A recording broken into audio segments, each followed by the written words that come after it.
Andrea Marongiu, tecnico della Montepone Iglesias, ex allenatore del Carbonia a fine partita, un punto forse insperato?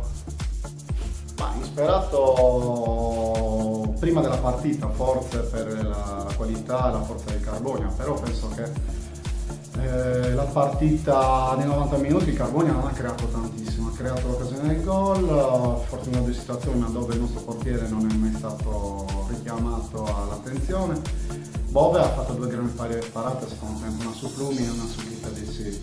Siamo stati sul pezzo sulla partita per tutti i 90 minuti, penso, da quello che si è visto, e secondo me il pareggio è meritato per ciò che si è visto in campo.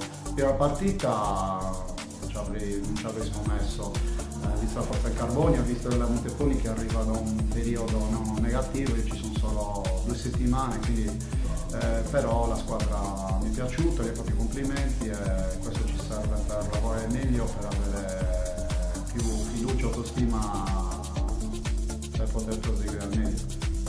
Hai anticipato la mia domanda, insomma non era semplice subentrare in una società che occupa l'ultimo posto in graduatoria, ma la tua bravura, la tua professionalità certamente la mettere a disposizione per questa società, che chiaramente è una società storica, così come il Carbonia, che punta nettamente a centrare la salvezza. Sì, sapevo che il compito era abbastanza arduo, ultimi con 2 punti, con tanti problemi.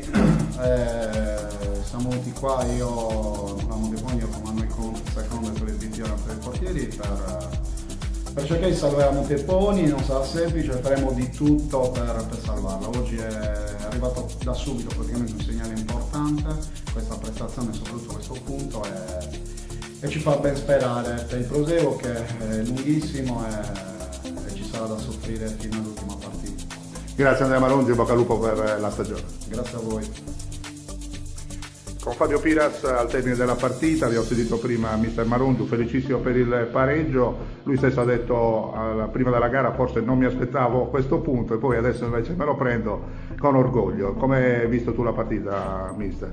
Abbiamo fatto una discreta prima mezz'ora, anche se loro erano una squadra che erano più aggressivi del solito, sapevamo che ci avrebbero creato qualche difficoltà. Poi una volta sbloccato il risultato abbiamo sbagliato, perché invece di continuare a giocare, attaccare, abbiamo un po' cercato forse di gestire, non si sa bene cosa. A fine primo tempo c'è stata qualche palla persa di troppo, le abbiamo dato un po' di coraggio, hanno anche avuto quella mezza occasione a fine primo tempo. Poi inizio secondo tempo la partita era un po' troppo confusione da una parte all'altra, poche occasioni da rete fino alla fine, dove ripeto, dobbiamo essere più bravi a chiudere queste partite, perché queste le fine aperte poi succede un episodio come è successo oggi alla fine e la Parigi.